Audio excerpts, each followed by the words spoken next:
maashinni kun nama jira osoo inni jiru katti daakanidha. Osoo inni lubbuudha akkana uf laalu maashina kana daakanii dhiigaadhaaf lafeedhaadhaaf foon isaa gargar baasa. Intala mana hidhaa waggaa 19 seentee jechuudha. Waggaa 19 seentee amma dheengadda gaafa hidhaadhaa baatu waggaa 32tti dhala 3 ilmoo 3 harkaa qabdi. Abbaa isii hin beektu irraa. Abbaa isii eessa ka'eenyu akka ta'e hin beektu. Mana hidhaa keessa akka ta'e Suuriyaa keessatti. Subhaanallah, wanni uummanni sun dhandhame waan nama qalbii sidhaanuu dhala namaatu waan jettee waan sitti dhagamu jettu jira. Dhala namaa osoo jiru maashina ammas argitan kanatti daakan. Osoo inni jiru akka burtukaana beektanii miti juusa burtukaana eeguu hojjetan jechuudha. Warra argitanii juusa burtukaana eeguu hojjetanii ifama gogaa isaa gara biraatti baha. Keessa isaa sunillee gara biraatti baha. Asiir isaa yookiin san dhandhamni isaa yookiin dhugaatii isaa sunillee jechuudha. Juusii isaa sunillee gara biraatti baha. Dhala namaa akkas godhaa turan jechuudha. Osoo inni lubbuun jiru foon isaa gara biraatti baha. Dhiigni isaallee gara biraatti baha. Gogaa isaallee gara biraatti baasaa turan. Akka waan bukhoo yookiin hin beektanii miti ogguu nyaata dalaguudhaaf bukeessan. Dhalli namaa akkasii foonidhaaf dhiiga walii bukeessaa turan. Subhaanallah. Dhalli namaa kun hagana garaa walii jabaata. Assalaamu alaikum warahmatullahi wabarakaatuh. Uummata kiyya jira jirtu baga jiraattanii. Samuuna kana Suuriyaan alhamdulillah. Namicha darbamaa namicha Rabbiin abaare subhaanallah. Dhala namaatiif naasuu takka hin qabne buqqistee ofirraa ariiteerti. Alhamdulillahi rabbil aalamiin. Hanga fedhallee hoteela aangoon duniyaa tuni tumsa rabbiitiin gaafa tokko nama kaati. Garuu namni keenya aangoota na fayyadamee wanni inni dhala namaa godhu subhaanallah wanni aangoon tun nama gootu wallahi waan qalbii nama cabsu. Wanni uummanni sun keessatti mana meetira takka mana meetira yaani kilaasa yookiin meetira lama wayi nama 20 akkasii keessa dhaabbachiisan. Halkan guyyaa qaciisa hin qabne jechuun waan qalbii nama cabsurraa. Mana hidhaa san keessa jechuudha. Haga ammaatitti namni achi keessa jira. Haga ammaatitti bakki itti seenan hin dhabanii jechuudha. Wanna qalbii nama cabsurraa jechuudha. Balbala bakki itti seenanii haga ammaa hin argan lafa jala hidhaman jechuudha. Waan akkanaa wayiiti jechuudha. Gandaan beektan jedhee yaada waan akkanaa wayi jala isaatiidhaan jechuudha. Jala isaatiin qotanii waan akkanaa wayii jechuudha. Subhaanallah. Hafuurri ilma namaa jechuudha.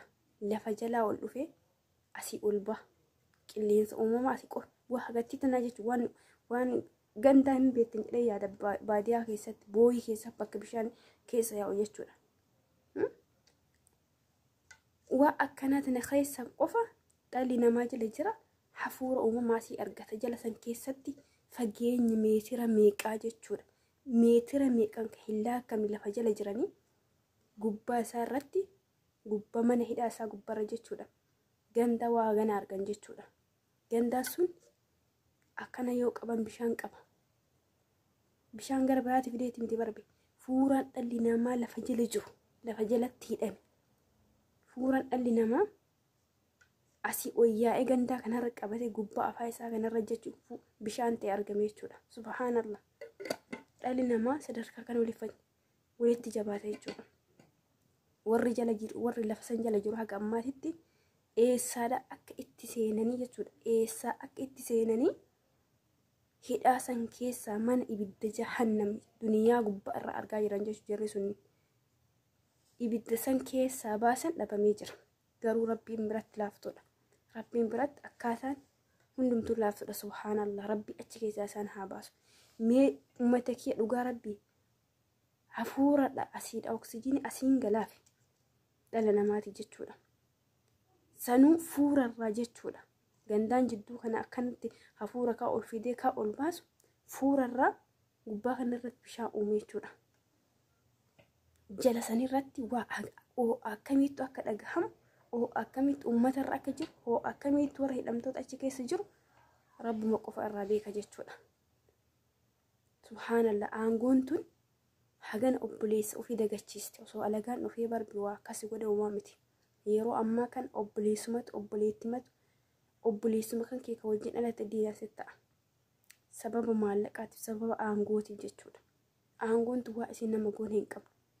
Intala waggaa 19 mana hidhaa seente waggaa 11 mana hidhaa sababa tokko malee badii tokko malee hidhaa mana keessa seente gaafa hidhaadhaa baatu ijoollee 3 hin baate.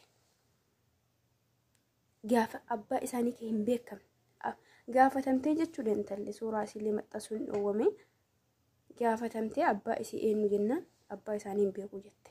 Sababni maal isiniif fakkaate? Warruma achi keessatti uummata hidhee darruusantu itti fayyadamaa ture jechuudha.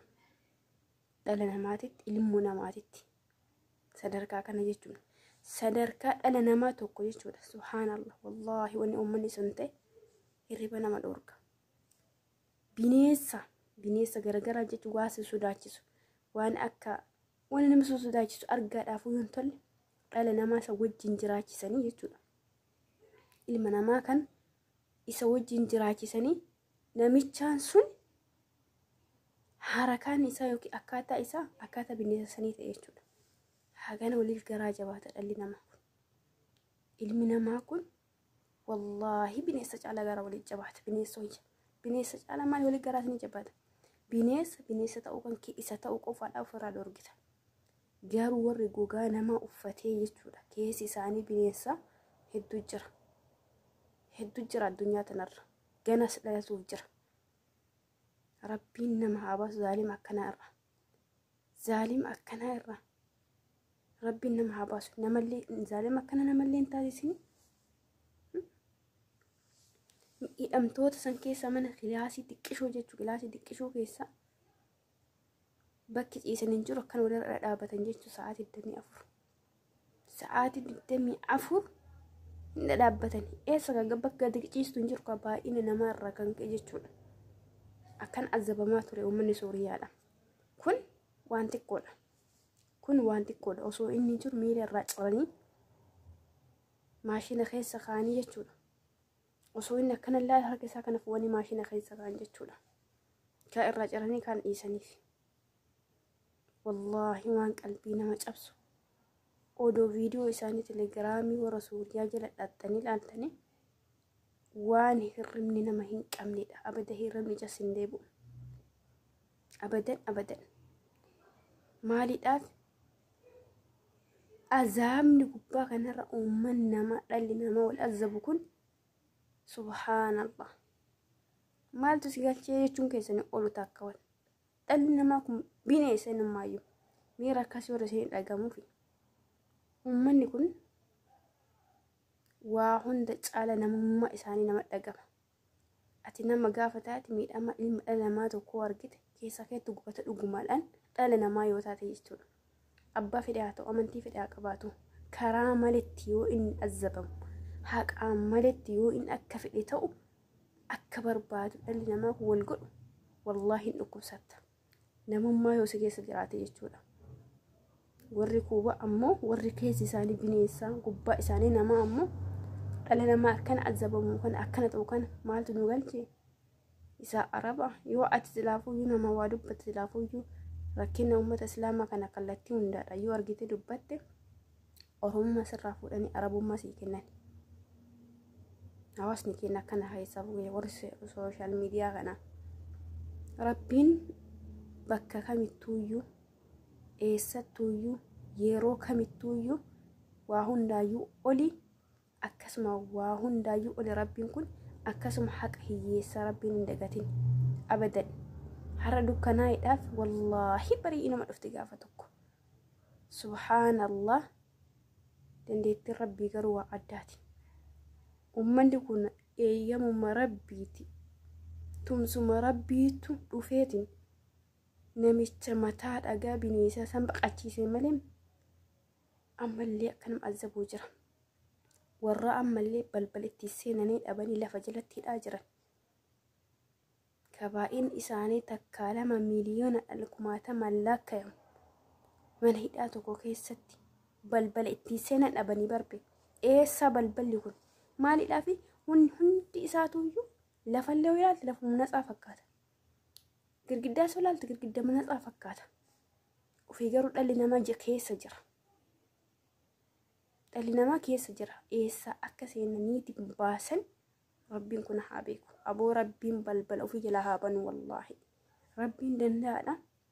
Balbala ofii jalaa banee uummata san qilleessa nu argaa jirru kana jireenya nu argaa jirru kana isaan haa agarsiisu.